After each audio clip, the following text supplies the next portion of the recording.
Hello everyone, स्वागत है आपका आज एक नई क्लास में। तो हमने सीरीज शुरू कर रखी थी एक शब्द एक वाक्य या वन लाइनर क्वेश्चन की। तो इसमें जो आज हमारा ये छठा पार्ट रहेगा। तो आई होप आपको पीछे की जो क्लासेस थी वो अच्छी लगी होगी। मैं फिर से बता देती हूँ कि ये सारे क्वेश्चन जो है मैंने एनसीईआरटी की बुक से लिए हैं, टोटली एनसीईआरटी बेस्ड हैं। ओके, तो चलिए आज की क्लास को शुरू करते हैं। सबसे पहला हमारा क्वेश्चन रहेगा कि भारत में जो मुगल वंश था उसका संस्थापक कौन था। सभी को पता है, नॉर्मल सा क्वेश्चन है, इजी क्वेश्चन है, बाबर। इस मुगल वंश की स्थापना बाबर ने कब की भारत में? तो 1526 में।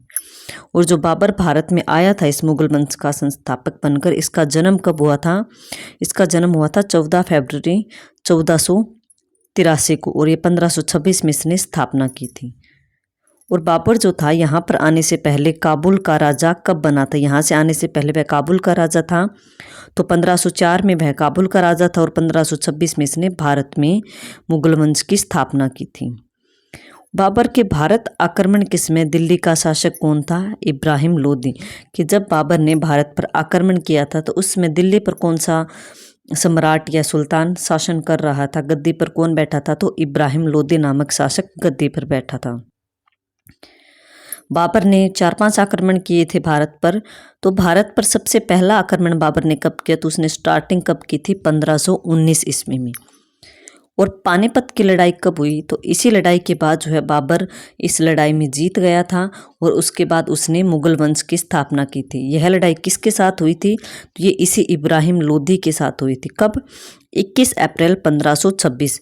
ये 1526 तो मोस्टली सभी को याद रह जाता है कि पानीपत की लड़ाई 1526 की हुई थी, लेकिन इसमें इंपॉर्टेंट है आगे वाली तारीख आपको याद रखना। कई एग्जाम में पूछी गई है, 20 अप्रैल दे देगा आपको ऑप्शन में, 22 दे देगा, 19 दे देगा।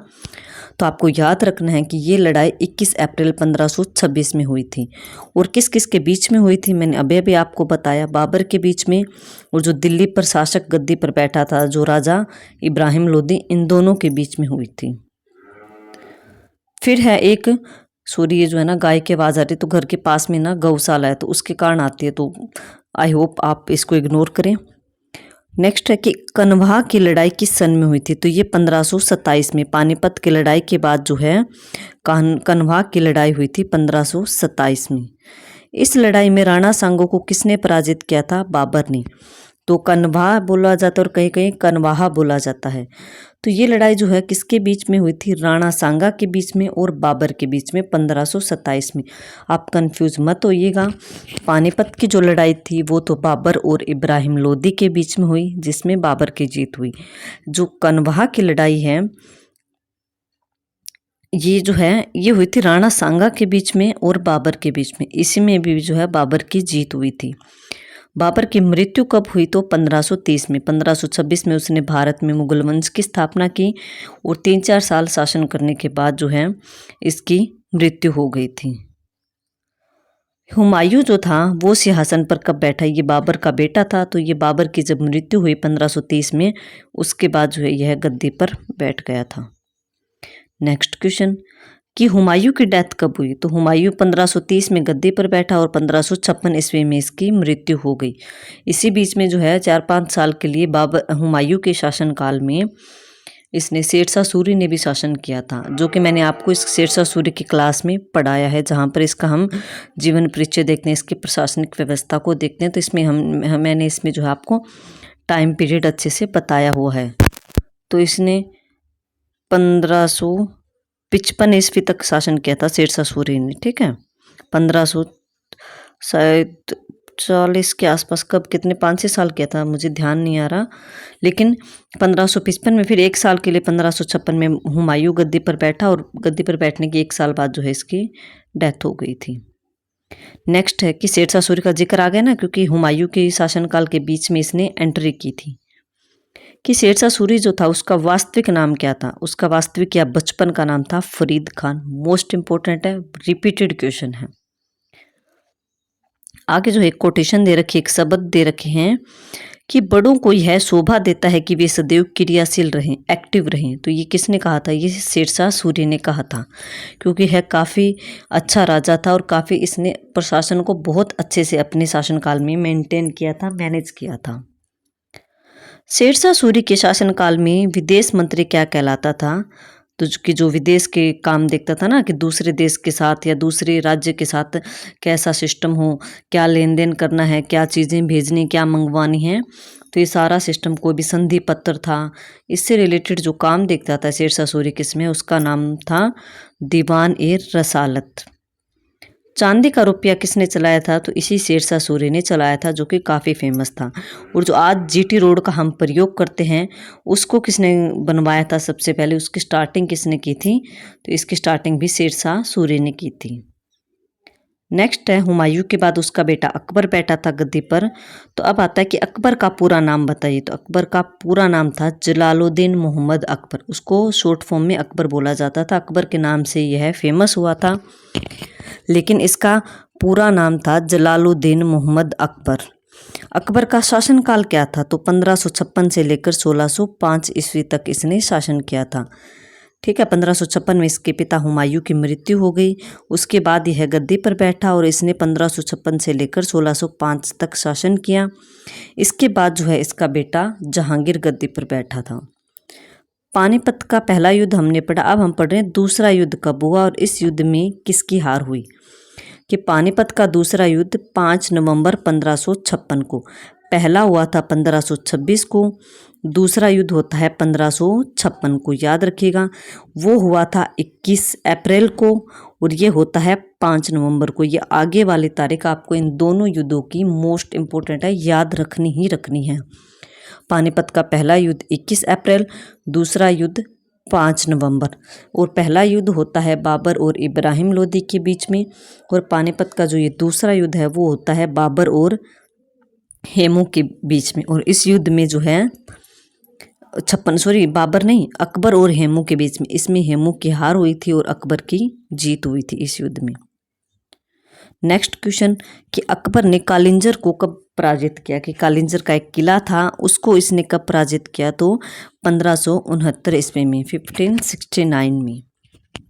अब आता है कि किस राजपूत राजा ने अकबर की अधीनता स्वीकार नहीं की थी। तो ये था महाराणा प्रताप, जो कि काफ़ी वीर थे, काफ़ी टैलेंटेड थे युद्ध करने में। तो इन्होंने जो है अकबर की अधीनता स्वीकार नहीं की थी। और अकबर में और महाराणा प्रताप में युद्ध कहाँ हुआ था, तो हल्दी घाटी में।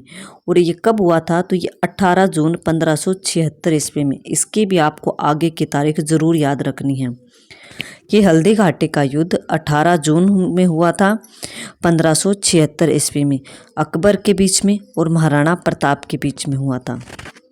किस दक्षिणी रियासत ने अकबर की प्रभुसत्ता को सर्वप्रथम स्वीकारा, तो खानदेश ने। कि दक्षिण में जो है किस राज्य ने सबसे पहले अकबर की अधीनता स्वीकार की थी, दक्षिणी साइड पूछा है, ठीक है, याद रखिएगा। तो खानदेश ने, दक्षिण में खानदेश जो राज्य था, क्षेत्र था, उसने सबसे पहले अकबर की अधीनता स्वीकार करी थी। नेक्स्ट है कि चांद बीबी कौन थी, तो ये बीजापुर की रानी थी। बीजापुर भी दक्षिण भारत का एक राज्य था, उस समय क्षेत्र था जहाँ पर रानियां शासन करती थी। किस मुगल बादशाह ने सबसे पहले अपनी दोस्ती का हाथ राजपूतों की ओर बढ़ाया था, तो ये हमने पढ़ा है अकबर ने, क्योंकि अकबर ने जो है जोधा बेगम से शादी की थी, जो कि एक राजपूत रानी थी। तो इसने जो है राजपूतों की ओर मित्रता का हाथ बढ़ाया था, वैवाहिक संबंध स्थापित किए थे। अकबर ने कब राजपूत राजकुमारी से विवाह किया था, तो 1562 में। 1556 में ये गद्दी पर बैठता है। उसके 7-8 साल बाद जो है इसने 1562 में जोधा बेगम से शादी कर ली थी। अकबर का उत्तराधिकारी कौन था, तो उसका बेटा ही होगा, और उस बेटे का नाम था जहांगीर। और जहांगीर के बचपन का नाम या लाड प्यार का क्या नाम था, सलीम। और जहांगीर ने कब से कब तक शासन किया, तो ये 1605 में अपने पिता की मृत्यु के बाद गद्दी पर बैठता है और 1627 तक शासन करता है। जहांगीर के बाद इसका बेटा शाहजहां गद्दी पर बैठेगा। किस वर्ष जहांगीर ने जो है नूरजहां से शादी की थी, तो 1605 में ये गद्दी पर बैठा। उसके 5-6 साल बाद 1611 में इसने नूरजहां से शादी कर ली। नूरजहां जो थी उसका वास्तविक नाम क्या था या बचपन का नाम क्या था, मेन नाम, वो था मेहरुन्निसा। इम्पोर्टेंट है, कई बार पूछा भी गया है। जहांगीर के समय में मुगलों और मेवाड़ के बीच में संधि कब होती है, तो 1615 में। जहांगीर ने कांगड़ा क्षेत्र पर कब विजय प्राप्त की, 1620 ईस्वी में। इसके बाद जहांगीर के बाद इसका बेटा सिंहासन पर कब बैठा, 1628 में, क्योंकि 1627 में जहांगीर की डेथ हो गई थी। शाहजहां के अधीन दक्षिण का सूबेदार कौन था? तो वो था औरंगजेब। शाहजहां का बेटा था औरंगजेब, और औरंगजेब जो था वो अपने पिता के समय दक्षिण में सूबेदार के पद पर नियुक्त था। शाहजहां ने अहमदनगर राज्य को कब मुगल साम्राज्य में शामिल किया था? तो 1636 में। औरंगजेब जो था वो गद्दी पर कब बैठा? तो वो शाहजहां की मृत्यु के बाद 1658 में गद्दी पर बैठता है, और औरंगजेब 1707 ईस्वी तक शासन करता है, काफी लंबे टाइम तक। औरंगजेब के शासनकाल में मारवाड़ का शासक कौन था? राजा जसवंत सिंह, जो कि काफी टैलेंटेड था। मुगलों और राजपूतों के बीच में उदयपुर की संधि कब हुई थी? तो ये औरंगजेब के समय ही होती है, 1681 ईस्वी में। किस राजपूत रियासत ने औरंगजेब के अंत तक मुगलों की अधीनता स्वीकार नहीं की थी? तो ये मारवाड़ का ही राजा था। हमने ऊपर पढ़ा था ना कि मारवाड़ का राजा कौन था? तो ये जसवंत सिंह था, जो कि काफ़ी टैलेंटेड था, और इसने जो है मुगलों की अधीनता स्वीकार नहीं की थी हर हाल में। औरंगजेब का शासनकाल जो है अंतिम समय में था उस समय, फिर भी इसने मुगलों की अधीनता स्वीकार नहीं की थी। नेक्स्ट क्वेश्चन है कि मुगल साम्राज्य के पतन के लिए किस शासक को उत्तरदायी माना जाता है? तो औरंगजेब को, कि औरंगजेब ने ऐसी नीतियां अपनाई थी, उसने राज्य को इतना कमज़ोर कर दिया था कि वो वापस संभल ही नहीं पाया। औरंगजेब के बाद जो उसके उत्तराधिकारी थे वो बिल्कुल भी योग्य नहीं थे कि वो वापस से उस साम्राज्य को, मुगल साम्राज्य को मजबूत बना सके, उसको अच्छी तरह से खड़ा कर सके। इसीलिए जो है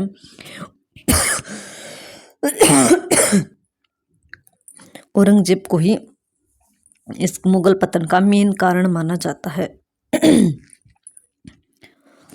अब आता है भारत पर आक्रमण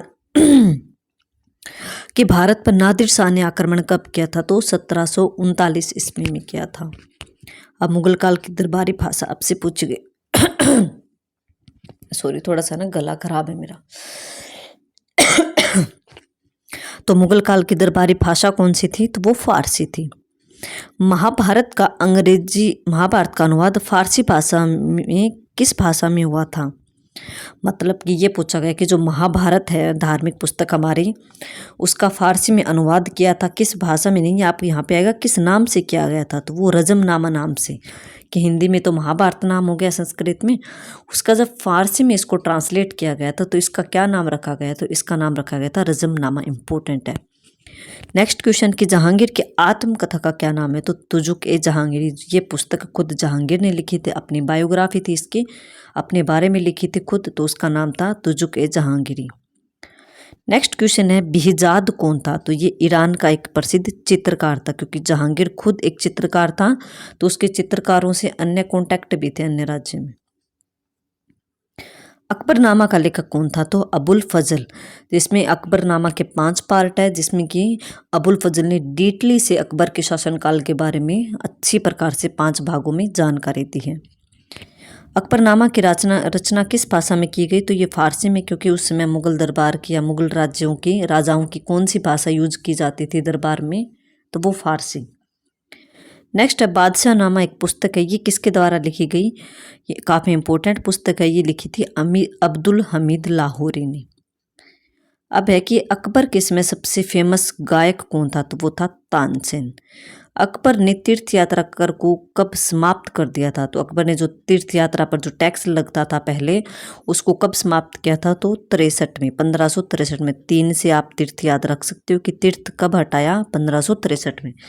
जो जजिया कर था, जो कि हिंदुओं से लिया जाता था, धार्मिक कर था, ये मुसलमान लोग लेते थे, मुस्लिम राजा।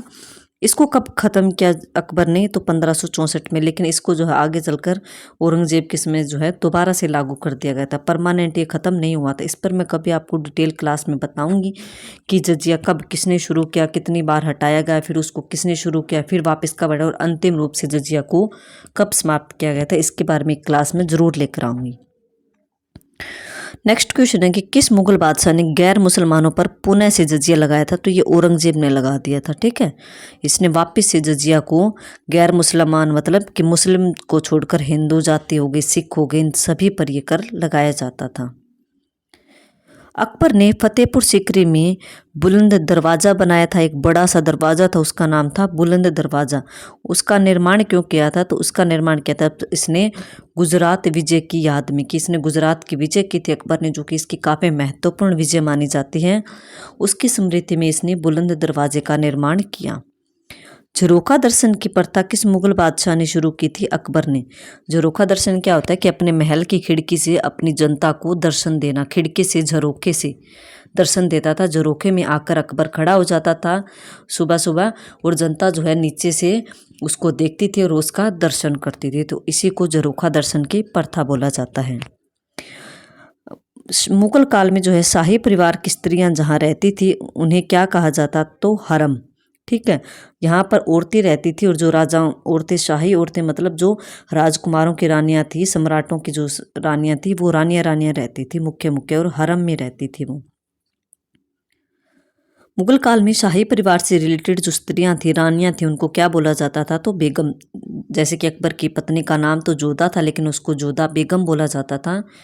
उसी प्रकार हर रुकैया बेगम हो गई, इस तरह से जो है सभी बेगमों के आगे जो है बेगम लगाया जाता था। नूरजहां बेगम हो गई, हर रानी के आगे वो बेगम लगाते थे। भारतीय मुसलमान क्या कहलाते थे? कि जो भारत में थे, जिन्होंने कि भारत के हिंदू होकर उन्होंने बाद में मुस्लिम धर्म ग्रहण कर लिया था, मुस्लिम धर्म को अपना लिया था, वो क्या कहलाए थे? वो शेख जादे कहलाए थे। जहांगीर के शासनकाल में किन्हें उच्च पद प्रदान किए गए थे? तो वो ईरानियों को काफ़ी वैल्यू दी गई थी, उन्हें ऊंचे पद दिए गए दरबार में। मुगल प्रशासन में सर्वोच्च स्थान किसे प्राप्त था? तो बादशाह को, सम्राट को। मुगल काल में प्रांत जो था, राज्य जो था, उसका मुखिया क्या कहलाता था? सूबेदार। अकबर ने कंधार राज्य को अपने साम्राज्य में कब शामिल किया? काफ़ी इंपॉर्टेंट विजय थी अकबर की, तो 1595 ईस्वी में। जहांगीर ने कंधार को कब खो दिया? 1622 में। इसके पिता ने तो इसको जीता था 1595 में, लेकिन अकबर के बाद जब उसका बेटा जहांगीर गद्दी पर बैठा तो इसने 1622 में इस राज्य को खो दिया था। प्रथम जेसुइट शिष्टमंडल कब मुगल दरबार में फतेहपुर सीकरी पहुंचा था? तो 1580 में। ये अकबर के समय में आए थे। जेसुइट ईसाई धर्म के, शिष्टमंडल का अर्थ होता है ईसाई धर्म के धार्मिक लोग जो है अपना ग्रुप बनाकर आए थे मुगल दरबार में फतेहपुर सीकरी में, तो वो 1580 में आए। अकबर के दरबार में कुल कितने जेसुइट शिष्टमंडल आए थे? तो 3 आए थे, 3 ग्रुप आए थे बारी बारी। अकबर ने एक धर्म चलाया था दीन ए इलाही, जहाँ सभी धर्मों को बराबर वैल्यू दी जाती थी, सभी धर्मों के लोगों की, सभी धर्मों की रिस्पेक्ट की जाती थी और सभी को सम्मान दिया जाता था। तो उसकी स्थापना अकबर ने कब की थी? तो 1582 ईस्वी में। तो ये थे हमारे आज की क्लास के 68 क्वेश्चन। वन लाइनर फैक्ट है, टोटल एनसीईआरटी बेस्ड है। तो इस सीरीज में ये जो हमारी काफ़ी महत्वपूर्ण रहेगी, काफ़ी इंपॉर्टेंट क्वेश्चन इसमें जो मैंने आज की क्लास में मुगल शासनकाल से करवाए, आपको मुगल काल से रिलेटेड सारे महत्वपूर्ण क्वेश्चन इस क्लास में करवाए हैं। आई होप आपको आज की क्लास अच्छी लगी होगी, और प्लीज़ अगर क्लास अच्छी लगती है तो क्लास को लाइक करना ना भूलिए। अगर आप क्लास को वॉच करते हो, आपको मेरा कंटेंट अच्छा लगता है, मेरे पढ़ाने का तरीका अच्छा लगता है, तो प्लीज़ क्लास को लाइक भी कीजिए और क्लास के नीचे अच्छे अच्छे कमेंट भी कीजिए, ताकि मुझे भी मोटिवेशन मिले, मैं भी आपके लिए नए नए टॉपिक्स पर और क्लास लेकर आ सकूं। क्योंकि थोड़ा सा ना टीचर को यही हौसला होता है कि उसकी क्लास को बच्चे पसंद कर रहे हैं, और अगर बच्चे पसंद कर रहे हैं तो उसका पता मुझे कैसे चलेगा कि जब मेरी क्लास पर व्यू आएंगे, क्लास के लाइक देखूंगी मैं कितने लाइक आए क्लास पर, क्लास के नीचे कमेंट कितने, तो इन्हीं से जो है मुझे हौसला मिलता है। तो प्लीज़ आप क्लास को अगर वॉच करते हो, आपको अच्छी लगती है, तो प्लीज़ क्लास को आप लाइक, शेयर और चैनल को सब्सक्राइब करना ना भूलें और कमेंट करना भी ना भूलें। Okay, thank you everyone.